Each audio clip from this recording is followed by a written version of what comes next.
Assalamualaikum warahmatullahi wabarakatuh.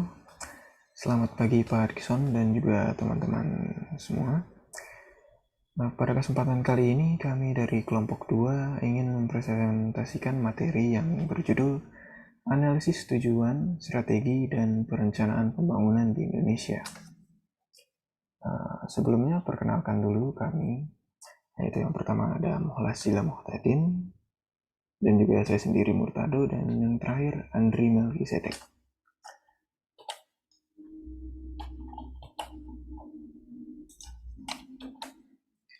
Tujuan Pembangunan Nasional Indonesia. Pembangunan ekonomi bukan semata-mata hanya proses ekonomi, melainkan suatu penjelmaan dari proses perubahan budaya, politik, dan sosial yang juga meliputi bangsa dalam kesatuannya. Pembangunan nasional menjadi cerminan dari kehendak terus-menerus dari masyarakat untuk meningkatkan kesejahteraan serta kemakmuran secara adil. Pelaksanaan pemilu pada era demokrasi saja sudah menunjukkan adanya kemajuan atau perkembangan. Beberapa pembangunan lain sudah ditempuh guna mendapatkan kepercayaan dari seluruh masyarakat atau orang-orang yang memiliki banyak harapan. Tujuan pembangunan nasional negara Indonesia salah satunya sebagaimana diamanatkan dalam alinea keempat pembukaan Undang-Undang Dasar 1945, yaitu untuk memajukan kesejahteraan umum. Berbagai kegiatan pembangunan nasional dilakukan pemerintah untuk meningkatkan kesejahteraan umum. Salah satunya dengan mengarahkan berbagai kegiatan pembangunan ke daerah-daerah, khususnya pembangunan pada daerah yang relatif memiliki penduduk dengan tingkat kesejahteraan yang rendah. Pembangunan sendiri dilakukan secara terpadu dan berkesinambungan sesuai prioritas dan kebutuhan masing-masing daerah, dengan akar dan sasaran yang telah ditetapkan melalui program pembangunan jangka pendek dan jangka panjang nasional. Perkembangan pembangunan nasional Indonesia. 1. Perencanaan. Perencanaan sebetulnya sudah ada sejak tahun 1990-an, tapi lebih berorientasi terhadap pelaksanaannya. Perencanaan bukan lagi soal berbagai teknik perumusan maupun beberapa aspek yang harus diperhatikan. Fungsi dari perencanaan pun terbagi lagi menjadi 3 jenis, yakni perspektif, jangka menengah, dan juga tahunan. Yang kedua, perspektif. Latar belakang pada perencanaan yang terjadi dalam jangka waktu pendek atau panjang. Dengan begitu, serangkaian masalah dapat diselesaikan tepat waktu dan diperhitungkan sesuai perencanaannya. Jangka menengah akan terbilang terjadi saat investasi besar-besaran dilakukan pada waktu tertentu. Biasanya, investasi akan dilakukan pada minggu pertama saat rencana pembangunan sudah dibuat. Yang ketiga, ada tahunan. Bertujuan untuk menetapkan cara pelaksanaannya atau keinginan yang ingin diwujudkan oleh pemerintah terkait proyek pembangunan nasional. Jadi, jenis satu ini lebih diperuntukkan bagi mereka yang memiliki wewenang. Yang keempat, yaitu model. Negara-negara berkembang tidak termasuk dalam sosialis karena kebijakan industrialisasi dapat mereka anut karena program tertentu.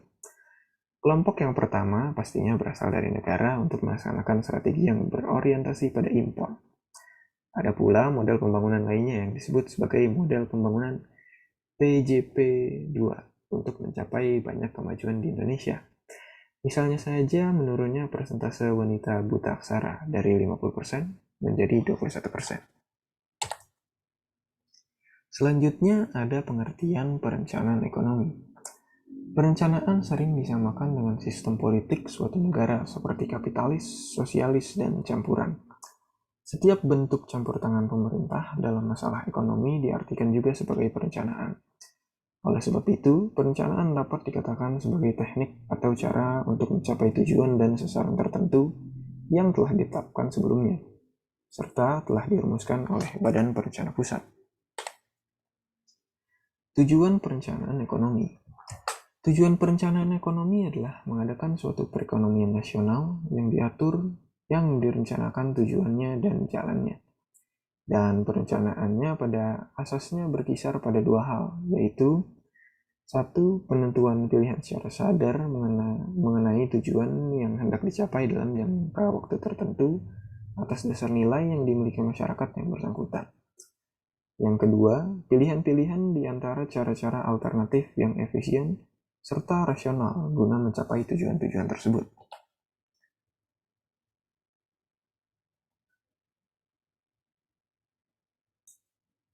Pembangunan ekonomi Indonesia.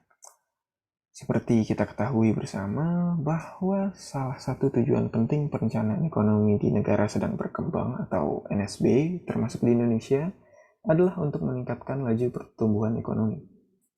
Untuk meningkatkan pertumbuhan tersebut, berarti perlu juga meningkatkan laju pembentukan modal dengan cara meningkatkan tingkat pendapatan, tabungan, dan juga investasi. Untuk negara Indonesia, peningkatan laju pembentukan modal ini menghadapi berbagai kendala. Salah satunya adalah kemiskinan masyarakat Indonesia itu sendiri. Hal ini diakibatkan karena tingkat tabungan yang rendah. Tingkat tabungan rendah karena tingkat pendapatan juga rendah. Akibatnya laju investasi juga rendah dan berpengaruh pada rendahnya modal dan produktivitas. Keadaan inilah yang sering disebut dengan lingkaran setan kemiskinan. Salah satu cara untuk memotong lingkaran setan ini adalah diperlukan suatu pembangunan yang terencana. Ada dua cara untuk memotong lingkaran setan tersebut. Satu, melakukan pembangunan yang terencana dengan mencari modal dari luar negeri tersebut yang disebut industrialisasi yang diproteksi. Yang kedua, dengan cara menghimpun tabungan wajib atau yang disebut industrialisasi dengan kemampuan sendiri. Konsep pembangunan. Problem mendasar bagi suatu bangsa atau negara adalah mencari wujud kondisi masyarakat secara ideal dan bagaimana cara merealisasikannya. Penelusuran formula ideal dan strategi perubahan masyarakat ini dapat disebut sebagai pembangunan. Beban ini secara formal diamanatkan kepada negara melalui pemerintahan yang ada di dalamnya. Sehingga dalam kurun masa tertentu, pemerintahan suatu negara bertugas melakukan pembangunan pada seluruh warga negara tersebut menuju kondisi yang lebih baik. Secara terminologis, di Indonesia pembangunan identik dengan istilah development, modernization, westernization, empowering, industrialization, economic growth, Europeanization. Bahkan istilah tersebut juga sering disamakan dengan term political change. Identifikasi pembangunan dengan beberapa term tersebut lahir karena pembangunan memiliki makna yang multi-interpretable, sehingga kerap kali istilah tersebut disamakan dengan beberapa term lain yang berlainan arti.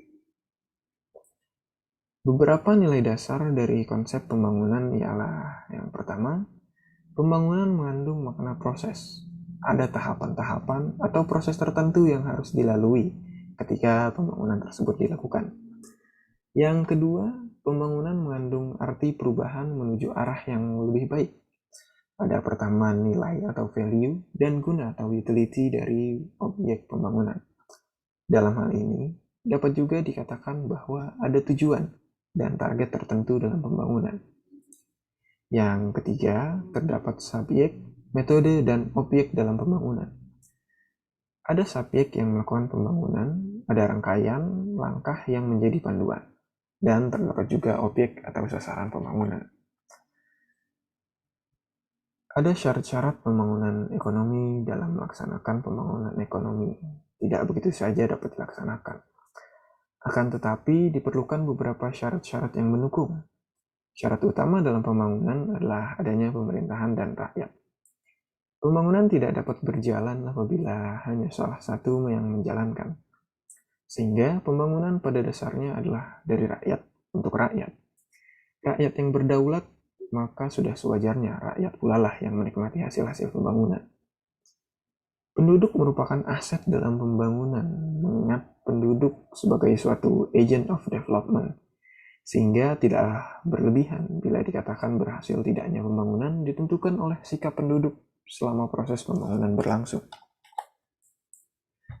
Adapun hal-hal yang dibutuhkan agar dapat membantu pembangunan ekonomi antara lain adalah modernisasi pembangunan, pendekatan sosial budaya, dan yang terakhir, pembangunan ekonomi dan demokrasi.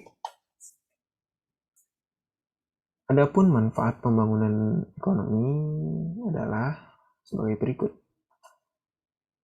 Tingkat produksi meningkat, adanya berbagai alternatif kemudahan, terdapat perubahan pada aspek sosial, ekonomi, dan politik, meningkatnya akan nilai-nilai kebersamaan, serta tingkat kesejahteraan penduduk yang meningkat.